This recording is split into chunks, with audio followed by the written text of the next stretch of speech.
ಕುತೂಹಲ ಕೆರಳಿಸಿದ ಹಾನಗಲ್ ಕದನ. ಕ್ಷೇತ್ರದ ಜಾತಿ ಲೆಕ್ಕಾಚಾರ ಏನ್ ಹೇಳುತ್ತೆ?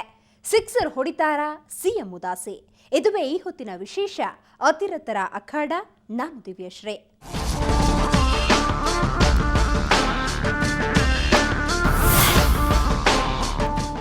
ಹೊಸ ಪಕ್ಷಗಳು ಚುನಾವಣೆಯಲ್ಲಿ ಅಸ್ತಿತ್ವ ಕಂಡುಕೊಳ್ಳೋದೇ ಕಷ್ಟ. ರಾಷ್ಟ್ರೀಯ ಪಕ್ಷಗಳಿಗೆ ಅವು ಪೈಪೋಟಿ ನೀಡಬೇಕಾಗತ್ತೆ. ಅಂತಹದ್ರಲ್ಲಿ ಯಡಿಯೂರಪ್ಪನವರು ಬಿಜೆಪಿಗೆ ಗುಡ್ ಬೈ ಹೇಳಿ ಕರ್ನಾಟಕ ಜನತಾ ಪಕ್ಷವನ್ನ ಬೆಳೆಸೋದಕ್ಕೆ ಹೊರಟಿದ್ದಾರೆ. ಇದೇ ಪಕ್ಷದಿಂದ ಸಿಎಂ ಉದಾಸಿ ಈ ಬಾರಿ ಅದೃಷ್ಟ ಪರೀಕ್ಷೆಗೆ ರೆಡಿಯಾಗಿದ್ದಾರೆ.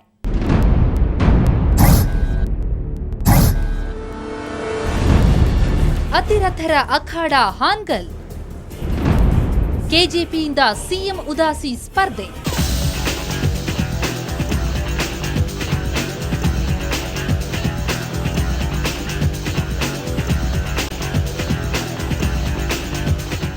ರಾಜ್ಯ ರಾಜಕಾರಣದಲ್ಲಿ ತನ್ನದೇ ಛಾಪನ್ನು ಮೂಡಿಸಿರುವ ಜಿಲ್ಲೆಯ ಹಿರಿಯ ಹಾಗೂ ಮುತ್ಸದ್ದಿ ರಾಜಕಾರಣಿ ಮಾಜಿ ಸಚಿವ ಸಿಎಂ ಉದಾಸಿ.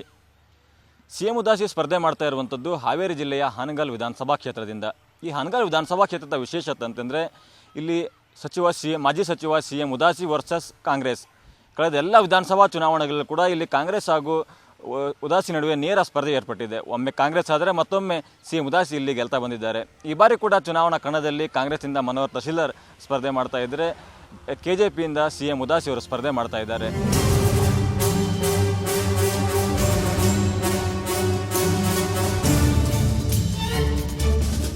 ಹಾವೇರಿ ಜಿಲ್ಲೆಯ ಹಾನಗಲ್. ಇದು ಮಾಜಿ ಸಚಿವ ಹಾಗೂ ಹಿರಿಯ ರಾಜಕಾರಣಿ ಸಿಎಂ ಉದಾಸಿ ಪ್ರತಿನಿಧಿಸುತ್ತಿರುವ ಕ್ಷೇತ್ರ. ಯಡಿಯೂರಪ್ಪ ಅವರ ಕಟ್ಟ ಬೆಂಬಲಿಗರಾಗಿ ಗುರುತಿಸಿಕೊಂಡಿರುವ ಉದಾಸಿ ಮಾರ್ಗದರ್ಶಕರೂ ಹೌದು. ಉದಾಸಿಯವರು ಈ ಕ್ಷೇತ್ರದಿಂದ ಆಯ್ಕೆಯಾಗಿ ಪ್ರಮುಖ ಖಾತೆ ಗಿಟ್ಟಿಸಿಕೊಂಡವರು. ಈ ಬಾರಿ ಕೂಡ ಇದೇ ಕ್ಷೇತ್ರದಿಂದ ಸಿಎಂ ಉದಾಸಿ ಸ್ಪರ್ಧೆಗೆ ರೆಡಿಯಾಗಿದ್ದಾರೆ.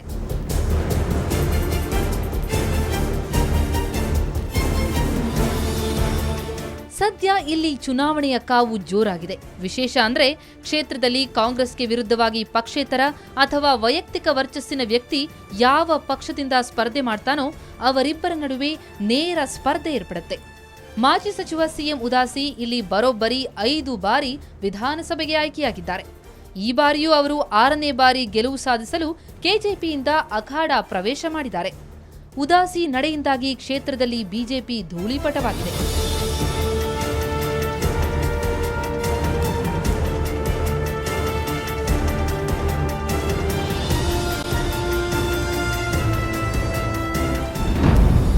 ರಾಜ್ಯ ರಾಜಕಾರಣದಲ್ಲಿ ಪ್ರಭಾವಿ ವ್ಯಕ್ತಿ. ರಾಜಕೀಯಕ್ಕೆ ಎಂಟ್ರಿ ಕೊಟ್ಟಿದ್ದು ಹೇಗೆ?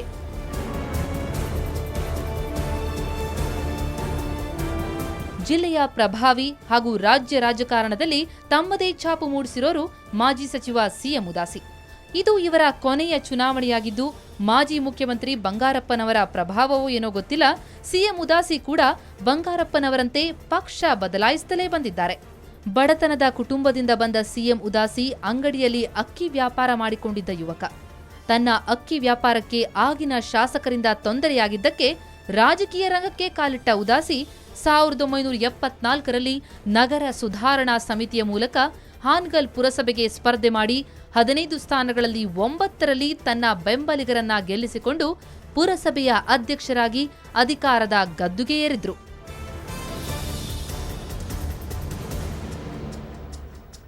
ಐದು ಚುನಾವಣೆಯಲ್ಲಿ 4 ಪಕ್ಷದ ವತಿಯಿಂದ ಆಯ್ಕೆಯಾದರು.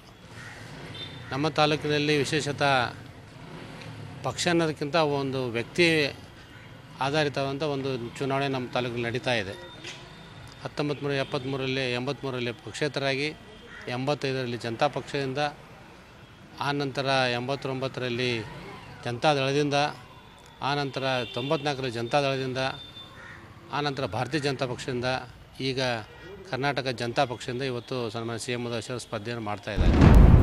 ರಾಜಕೀಯದ ಗೀಳು ಹಚ್ಚಿಕೊಂಡ ಸಿಎಂ ಉದಾಸಿ 1984ರಲ್ಲಿ ನಡೆದ ವಿಧಾನಸಭಾ ಚುನಾವಣೆಯಲ್ಲಿ ಪಕ್ಷೇತರ ಅಭ್ಯರ್ಥಿಯಾಗಿ ಚುನಾವಣಾ ಅಖಾಡಕ್ಕಿಳಿದು ಭರ್ಜರಿ ಗೆಲುವು ಸಾಧಿಸಿದ್ರು. ಅಲ್ಲಿಂದ ಶಾಸಕರಾಗಿ ರಾಜ್ಯ ರಾಜಕಾರಣಕ್ಕೆ ಎಂಟ್ರಿ ಕೊಟ್ಟ ಉದಾಸಿ ರಾಜ್ಯ ಅರಣ್ಯ ಕೈಗಾರಿಕಾ ನಿಗಮದ ಅಧ್ಯಕ್ಷರಾಗಿ ಕಾರ್ಯನಿರ್ವಹಿಸಿದ್ರು. 1985ರಲ್ಲಿ ಚುನಾವಣೆಯಲ್ಲಿ ಜನತಾ ಪಕ್ಷದಿಂದ ಸ್ಪರ್ಧೆ ಮಾಡಿದ ಉದಾಸಿ ಗೆಲುವು ಸಾಧಿಸಿದ್ರು. ಈ ನಡುವೆ ಸಾರ್ವಜನಿಕ ಲೆಕ್ಕಪತ್ರ ಸಮಿತಿ ಸದಸ್ಯರಾಗಿ, ರಾಜ್ಯ ಸಹಕಾರ ಕೃಷಿ ಮತ್ತು ಗ್ರಾಮೀಣ ಬ್ಯಾಂಕ್ನ ನಿರ್ದೇಶಕರಾಗಿ, 1990ರಲ್ಲಿ ಅಖಂಡ ಧಾರವಾಡ ಜಿಲ್ಲೆಯ ಜನತಾದಳದ ಅಧ್ಯಕ್ಷರಾಗಿ ಪಕ್ಷವನ್ನ ಸಂಘಟಿಸಿ 1994ರಲ್ಲಿ ನಡೆದ ಚುನಾವಣೆಯಲ್ಲಿ ಸಂಯುಕ್ತ ಜನತಾದಳದಿಂದ ಜಯಭೇರಿ ಬಾರಿಸಿದ್ರು. ದಿವಂಗತ ಮಾಜಿ ಮುಖ್ಯಮಂತ್ರಿ ಜೆಎಚ್ ಪಟೇಲರ ಸಂಪುಟದಲ್ಲಿ ಲೋಕೋಪಯೋಗಿ ಇಲಾಖೆಯ ಸಚಿವರಾಗಿದ್ರು. ಬಳಿಕ 2004ರಲ್ಲಿ ಮತ್ತೆ ಪಕ್ಷ ಬದಲಾಯಿಸಿದ ಸಿಎಂ ಉದಾಸಿ ತನ್ನ ಬೆಂಬಲಿಗರನ್ನ ಕರೆದುಕೊಂಡು ಬಿಜೆಪಿ ಸೇರಿದ್ರು. ಬಿಜೆಪಿಯಿಂದ ಶಾಸಕರಾಗಿ ಆಯ್ಕೆಯಾದರು. ಬಿಜೆಪಿ ಮತ್ತು ಜೆಡಿಎಸ್ ದೋಸ್ತಿ ಸರ್ಕಾರದಲ್ಲಿ ಗ್ರಾಮೀಣಾಭಿವೃದ್ಧಿ ಮತ್ತು ಪಂಚಾಯತ್ ರಾಜ್ ಇಲಾಖೆ ಸಚಿವರಾಗಿ ಕೆಲಸ ಮಾಡಿದ್ರು.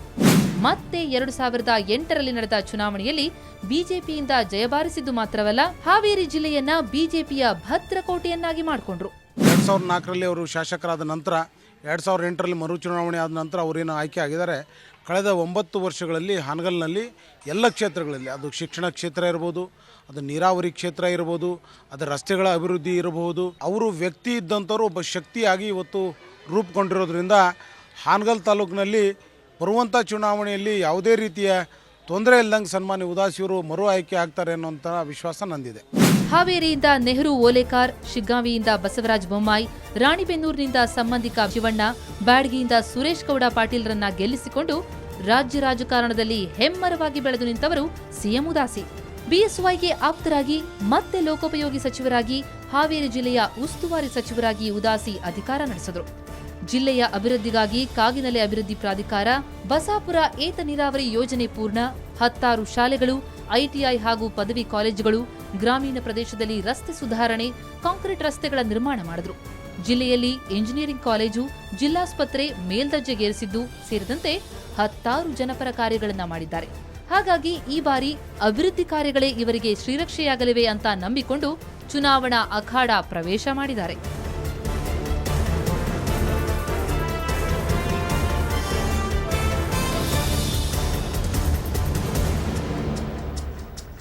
ಬಿಜೆಪಿ ಭದ್ರಕೋಟೆಯನ್ನಾಗಿ ಮಾಡಿದ ಉದಾಸಿ ಈ ಬಾರಿ ಹಾವೇರಿಯನ್ನ ಕೆಜೆಪಿ ಭದ್ರಕೋಟೆಯನ್ನಾಗಿ ಮಾಡ್ತಾರಾ? ಜಾತಿ ಲೆಕ್ಕಾಚಾರಗಳು ಏನ್ ಹೇಳುತ್ತವೆ ಅನ್ನೋದನ್ನ ತಿಳಿಯುವುದಕ್ಕೂ ಮೊದಲು ಒಂದು ಬ್ರೇಕ್.